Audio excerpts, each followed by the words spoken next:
Assalamualaikum warahmatullahi wabarakatuh. Kembali lagi di channel Safat Huda. Baik, hari ini kita akan membahas overview atau karakteristik PTK. Jadi kita akan membahas secara garis besar atau gambaran umum karakteristik dari PTK gitu ya. Nah, di sini ada 4 karakteristik PTK, maka kita akan membahas satu persatu ya. Kita akan membahas dengan sederhana saja. Baik, langsung ya. Yang pertama adalah tindakan perbaikan. Jadi karakteristik PTK itu adalah merupakan tindakan perbaikan. Tindakan itu kan kalau kita ambil secara dasar itu sesuatu yang dilakukan atau apa nih yang harus kita lakukan terkait dengan kelas atau secara sederhana pembelajaran di dalam kelas. Jadi PTK itu merupakan sesuatu yang dilakukan ya untuk memperbaiki kondisi di kelas ya. Jadi entah itu nanti ada proses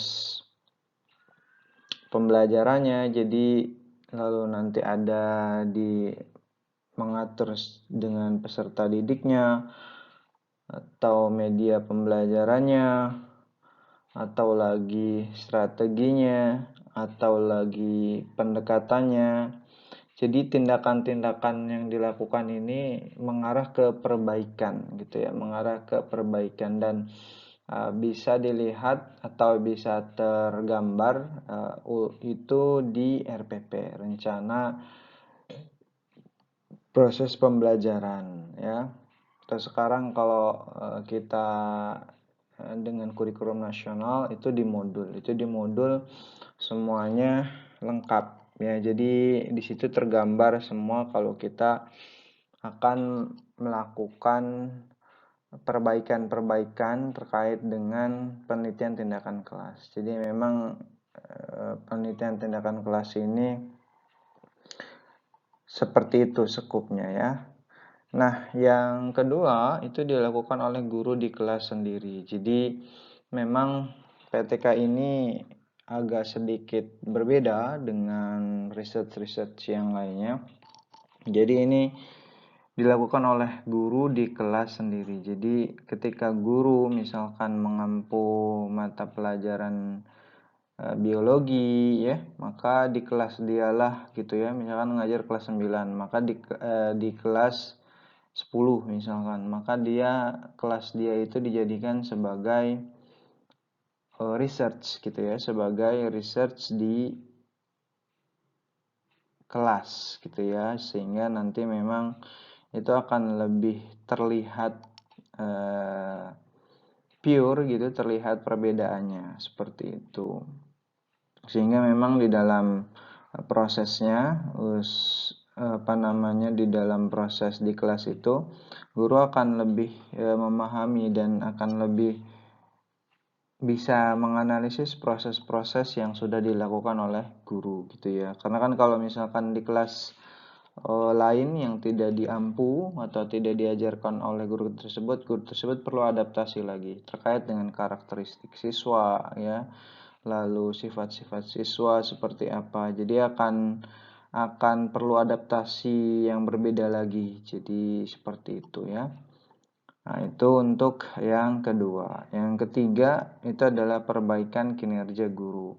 Nah, di dalam karakteristik PTK ada juga perbaikan kinerja guru. Kinerja itu apa sih? Kinerja itu kan kalau kita mengambil dasarnya adalah kemampuan kerja. Jadi perbaikan kemampuan kerja guru. Kemampuan kerja guru ini sekupnya ya terkait dengan peralatannya, tentang peralatan media pembelajaran gitu ya, sarana pembelajaran gitu.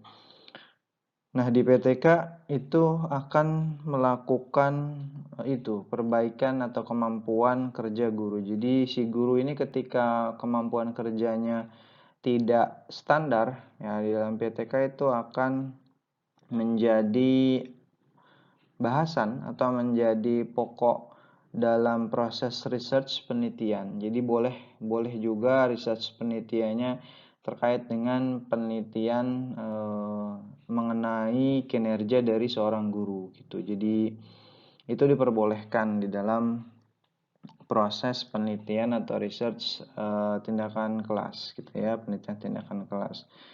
Jadi bagaimana guru menguasai proses transfer knowledge-nya gitu ya, transfer keilmuannya gitu. Itu juga menjadi hal yang harus diketahui atau untuk research gitu, karena memang kemampuan guru kan masing-masing berbeda, apalagi di era 4.0 to 5.0 di mana kemampuan seorang guru itu menjadi sangat penting di dalam rangka untuk memfasilitasi seorang siswa dalam proses memahami dan mengaplikasikan keilmuan yang sudah diberikan. Jadi bukan hanya transfer knowledge saja terkait dengan kemampuan kinerja guru ini. Gitu ya. Seperti itu. Jadi ini menjadi hal yang sangat amat penting gitu. Maka kita sebagai guru harusnya terus mengupgrade kemampuan kita, terus mengupgrade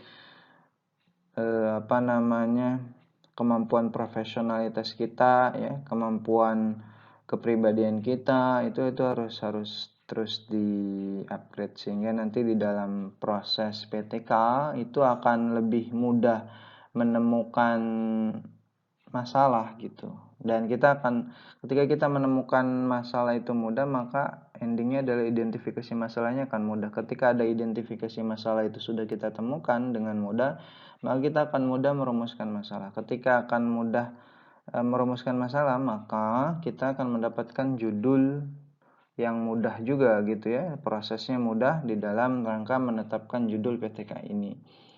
Nah, ketika menetapkan judul ini mudah, maka otomatis itu sudah membantu proses penyelesaian penelitian PTK. Jadi semuanya serba simultan ya, tidak terpisah-pisah. Jadi dari rangkaian satu sampai rangkaian berikutnya di dalam PTK itu menjadi hal yang penting sekali untuk kita ketahui, begitu ya. Nah, selanjutnya adalah peningkatan kualitas pembelajaran ya. Yang keempat, peningkatan kualitas pembelajaran. Nah, di peningkatan kualitas pembelajaran tentu di pembelajaran ini kalau secara sederhana kan proses atau cara. Nah, proses atau cara ini kan kalau kita melihat di kelas gitu ya. Kalau kita melihat atau memantau dari rencana pembelajaran atau modul itu kan semuanya ada di situ ya, proses caranya. Nah, apakah proses-proses atau cara-cara yang ada di dalam kelas itu sudah dilakukan semua atau tidak? Apakah masih ada yang belum maksimal gitu ya?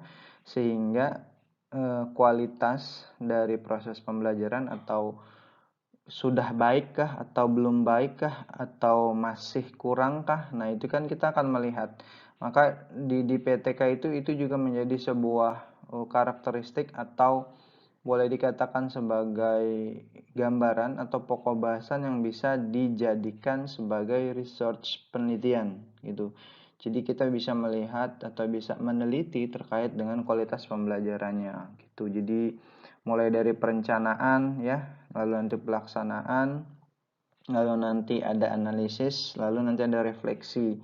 Nah, itu bisa dilihat dari awal sampai akhir bagaimana proses-proses dari proses-proses dari pembelajaran itu menjadi dilakukan dengan baik atau tidak, sehingga nanti defeknya itu akan terlihat. Nah, sehingga itu menjadi bahan evaluasi dan itu diperbaiki gitu ya. Karena memang di PTK kan kalau secara sederhana itu aturannya minimal 2 siklus. Jadi kalau proses pembelajaran misal kita lakukan dalam satu siklus ya, menggunakan rencana pembelajaran itu satu kali siklus sudah baik atau ada perubahan. Nah, itu belum dikatakan PTK karena PTK itu secara sederhana itu adalah by proses. Jadi harus benar-benar ada prosesnya, bukan dari sekedar dari hasil saja. Jadi ketika siklus pertama selesai, mulai dari tadi perencanaan, pelaksanaan, analisis data, lalu refleksi, itu selesai, hasilnya baik, selesai, tidak gitu ya. Bahkan selama proses misalkan si siklus 2 itu belum sudah baik, tapi kita sebagai peneliti merasa perlu untuk agar lebih valid lagi, ya boleh lakukan siklus 3. Itu boleh lakukan siklus keempat, sehingga